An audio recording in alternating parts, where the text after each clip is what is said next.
Now the much awaited moment of the summit. شیخ الاسلام حضرت مفتی تقی عثمانی صاحب دامت برکاتہم خود تشریف نہیں لا سکے، لیکن وہ آپ لوگوں سے ابھی آڈیو نوٹ کے ذریعے مخاطب ہیں.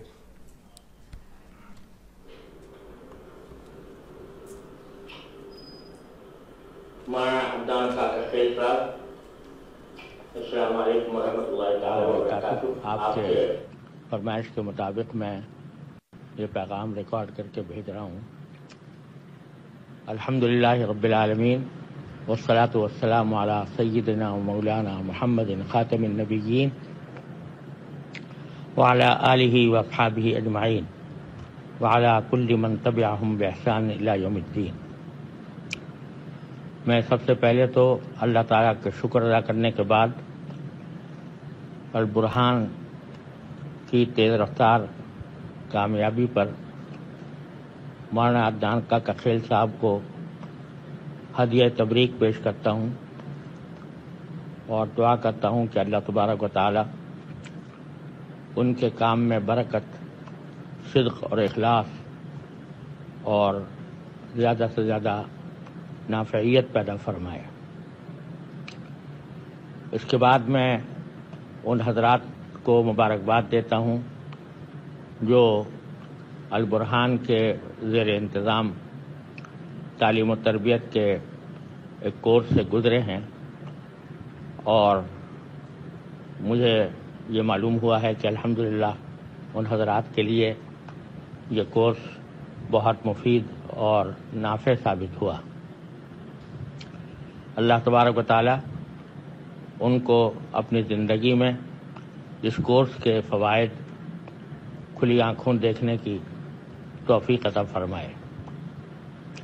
اس موقع پر مجھے خود حاضر ہونا تھا اور میں خود آ کر ان حضرات کو مبارکباد بھی پیش کرتا اور اپنی کچھ باتیں بھی ان حضرات سے عرض کرتا، لیکن آپ حضرات کو معلوم ہے کہ ایک ہفتہ پہلے میرے ساتھ جو سانحہ پیش آیا، اس کی وجہ سے اطراف عالم سے لوگوں کی آمد و رفت مسلسل جاری ہے، اور صرف پاکستان سے نہیں بلکہ دوسرے ملکوں سے لوگ سفر کر کر کے آ رہے ہیں. تو ایسے میں مناسب نہیں تھا کہ میں یہاں سے سفر کر کے کہیں اور جاؤں اور ان کا استقبال نہ کر سکوں. اس بنا پر مجھے یہاں رہنا پڑا، لیکن الحمدللہ میرے بیٹے ڈاکٹر عمران اشرف صاحب سلمہ وہاں پر میری نیابت میں موجود ہیں، اور انشاءاللہ امید ہے کہ وہ میری نیابت کا حق ادا کریں گے.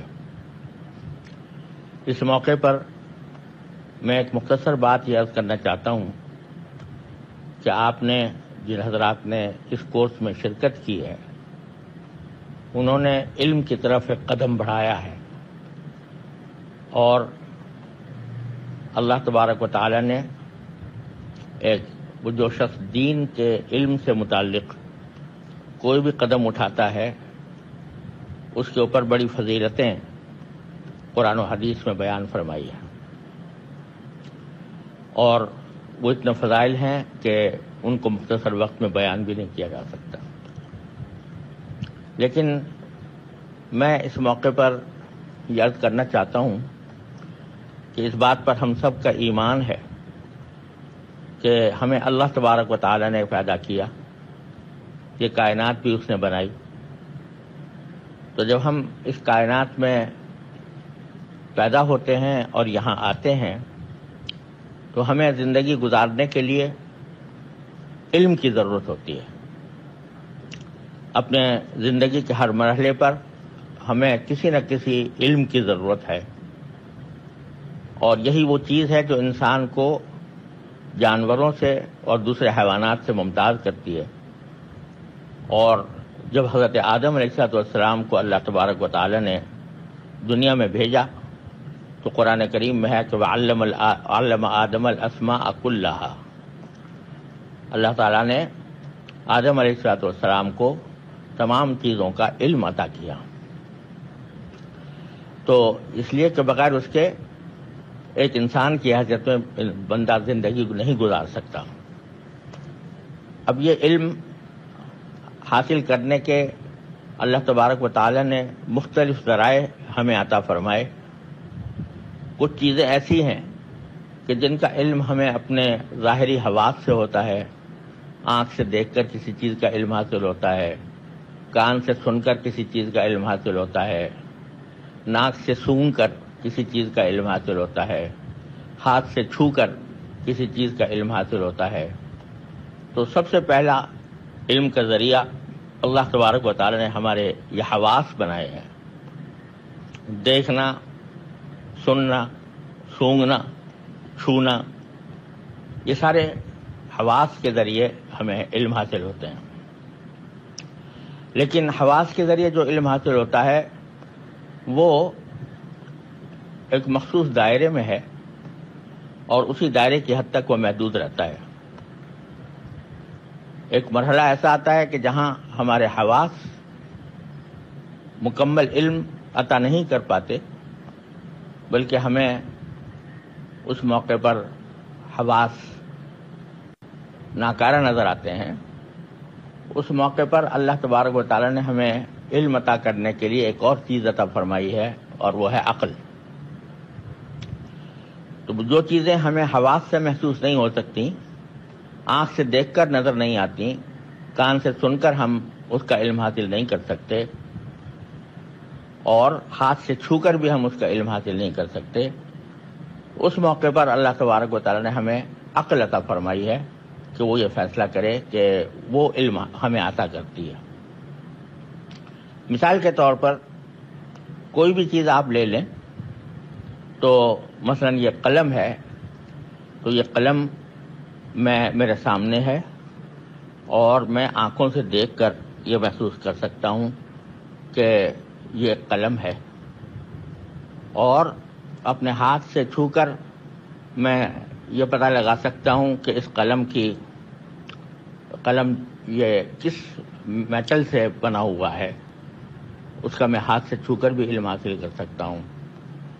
اور میں اس سے اپنے ہاتھ سے لکھ کر بھی یہ علم حاصل کر سکتا ہوں کہ اس کے ذریعے کہ اس قلم کے ذریعے لکھنے کا کام لیا جا سکتا ہے. لیکن ایک مرحلہ ایسا آتا ہے کہ جہاں یہ حواس کام نہیں دیتے. مثلا یہ کہ اگر میں یہ چاہوں کہ اس قلم کا استعمال کروں، تو اس قلم کے استعمال کرنے کے لیے اگر میں کوئی تحریر لکھنا چاہوں گا، کوئی خط لکھنا چاہوں گا، تو یہ قلم خود سے وہ تحریر یا خط نہیں لکھ سکتا. مجھے وہاں پر اپنی عقل کا استعمال کرنا ہوتا ہے، اور عقل کے استعمال سے مجھے پتہ چلتا ہے کہ میں کیا لکھوں، اور اسی کو استعمال کر کے میں کوئی مضمون لکھتا ہوں، کوئی خط لکھتا ہوں، تو میری عقل مجھے رہنمائی کرتی ہے. لیکن جس طرح حواس ساری چیزوں میں ہمیں علم عطا نہیں کرتے، بلکہ ایک حد ان کا ایک دائرہ ہے، ان کی ایک اسفیئر اور یا جورسڈکشن ہے جس کے اندر رہ کر وہ کام کرتے ہیں، اس سے باہر نہیں کر سکتے. اور ان کے اندر بھی آپس میں ترتیب یہ ہے کہ ہر ایک حادثہ وہ اپنی ایک خاص دائرے کے اندر محدود رہتا ہے. آنکھ دیکھ سکتی ہے، سن نہیں سکتی. کان سن سکتے ہیں، دیکھ نہیں سکتے. اور اسی طریقے سے ہاتھ سے ہم چھونے کا کام لے سکتے ہیں، دیکھنے کا نہیں لے سکتے. تو اسی طریقے سے حواس کا خمسہ کا دائرہ بھی ایک جگہ جا کر ختم ہو جاتا ہے، تو وہاں سے عقل کی پرواز شروع ہوتی ہے. تو جس طرح یہ 5 حواس جو ہیں یہ ایک خاص حد تک ہماری رہنمائی کرتے ہیں، ہمیں علم عطا کرتے ہیں، تو اس کے بعد پھر عقل کا دائرہ شروع ہوتا ہے. تو عقل بھی لامحدود نہیں ہے، وہ بھی ایک مرحلے پر جا کر کام چھوڑ دیتی ہے. کام چھوڑنے کے معنی یہ ہے کہ وہ ہمیں صحیح علم عطا کرنے سے قاصر رہتی ہے. مثال میں ابھی جو قلم کی مثال دے رہا تھا، تو اس میں حواس سے اور عقل سے میں نے یہ تو معلوم کر لیا کہ یہ قلم لکھنے کے لیے ہے، اور اس میں اگر کوئی مضمون میرے ذہن میں ہے تو وہ میں لکھ سکتا ہوں، لکھ رہا ہوں، لیکن کون سی بات ایسی ہے کہ جو لکھنی چاہیے اور کون سی بات ایسی ہے جو لکھنی نہیں چاہیے، یہ ایک سوال ہے کہ جو ایک پیدا ہوتا ہے، تو اس کا مکمل جواب عقل نہیں دے سکتی، تنہا عقل نہیں دے سکتی، کیونکہ عقل بہت سی باتوں کے بارے میں انسان کو یہ بتائے گی کہ یہ فلاں بات لکھ لو تو کوئی مسئلہ نہیں ہے۔ مثال کے طور پر اگر کوئی فحاشی کی بات لکھنی ہے تو عقل یہ کہتی ہے کہ انسان آزاد ہے، اور انسان کا قلم بھی آزاد ہے، اس کا ذہن بھی آزاد ہے، جو آزادی کے ساتھ جو بھی انسان کے ذہن میں آ رہا ہے وہ لکھے تو کوئی مسئلہ نہیں ہے۔ چنانچہ یہ دلیلیں عام طور سے دی جاتی ہیں۔ آزادی اظہار رائے کے نام پر یہ کہا جاتا ہے کہ عقل ہماری یہ کہتی ہے کہ ہر انسان کو اپنے رائے کی اظہار کی آزادی ہونی چاہیے، تو اگر وہ کوئی اپنی رائے کا اظہار کرتا ہے تو آج کی عقل یہ کہتی ہے کہ اس کے اوپر کوئی پابندی نہیں ہونی چاہیے۔ لیکن افسوس یہ ہے کہ جو لوگ آزادی اظہار رائے کا نام استعمال کرتے ہیں وہ یہ بتانے سے معذور ہیں کہ آزادی اظہار رائے کی کیا حدود ہیں، کیا لمٹس ہیں، اور کس حد تک اظہار رائے انسان کے لیے جائز ہے اور کس حد تک وہ جائز نہیں ہے۔ آپ نے دیکھا ہوگا کہ لوگوں نے آزادی اظہار رائے کے نام پر حضور نبی کریم سرور دو عالم صلی اللہ علیہ وسلم کے توہین آمیز خاکے بنائے، اور ان کے لیے اپنی عقل سے یہی جواز فراہم کیا کہ انسان اپنی رائے کا اظہار میں آزاد ہے، لہذا اگر وہ کوئی یہ اس طرح کے خاکے بناتا ہے تو اس میں کوئی مذاکرے کی بات نہیں ہے۔ تو یہ عقل اس کو وہاں لے جا رہی ہے، اور اس عقل کے اوپر پھر کوئی روک ٹوک کرنے والا نہیں۔ چنانچہ ایک ہی عقل، وہی عقل ایک شخص کو ایک سمت میں لے جا رہی ہے، دوسرے کو دوسری سمت میں لے جا رہی ہے۔ جو لوگ پہلے اشتراکیت کے حامی تھے وہ بھی عقل کے دلائل پیش کرتے تھے، جو سرمایہ داری کے حامی ہیں وہ بھی عقل کے دلائل پیش کرتے ہیں۔ پوری فلسفوں کی ایک تاریخ ہے، اس کے اوپر اگر آپ نظر ڈالیں تو انسان اپنی عقل کو استعمال کرتے ہوئے کتنی متضاد راہوں پر گیا ہے۔ اب اس میں سے کون سی راہ صحیح ہے، کون سی غلط ہے، اس کا فیصلہ میری عقل کی بنیاد پر کیا جائے تو کوئی عالمگیر حقیقت وجود میں نہیں آتی۔ تو اس موقع پر اللہ تبارک و تعالی نے جہاں عقل انسان کو مختلف راہوں میں بھٹکا رہی ہو، اس موقع پر اللہ تبارک و تعالی نے علم کا ایک تیسرا ذریعہ ہمیں عطا فرمایا ہے، جس کا نام ہے وحی الہی۔ اللہ تبارک و تعالی خود اپنے پیغمبروں کے ذریعے اور اپنے کتابوں کے ذریعے انسان کو بتاتے ہیں کہ کون سی چیز صحیح ہے، کون سی غلط ہے۔ عقل کی فلاں رائے درست ہے، فلاں رائے درست نہیں ہے۔ اب فرض کیجئے کہ آج یہ دنیا میں مسئلہ چلا ہوا ہے کہ کیپٹل پنشمنٹ ہونی چاہیے یا نہیں ہونی چاہیے۔ اب جو لوگ کہتے ہیں کہ جس قاتل نے دوسرے کی جان لی تو اس کو چاہیے کہ عبرت کا نمونہ بنایا جائے، اس کو بھی قتل کیا جائے، تاکہ جو مقتول ہوئے ہیں اور مقتول کے جو ورثاء ہیں ان کی آنکھیں ٹھنڈی ہوں کہ ہمارے قاتل سے بدلہ لے لیا گیا۔ لیکن دوسری طرف عقل یہ کہتی ہے کہ ایک جو مقتول تھا، جس کو قتل کر دیا گیا تھا، وہ تو بیچارہ مقتول ہو گیا، اب وہ واپس نہیں آ سکتا، اس کے بچے یتیم ہو گئے، اس کے نقصان کی کوئی تلافی کر نہیں سکتا، جو اس کی بیوی تھی وہ بیوہ ہو گئی، اس کو کوئی شوہر واپس نہیں لا سکتا، اس کے لیے شوہر واپس نہیں لایا جا سکتا۔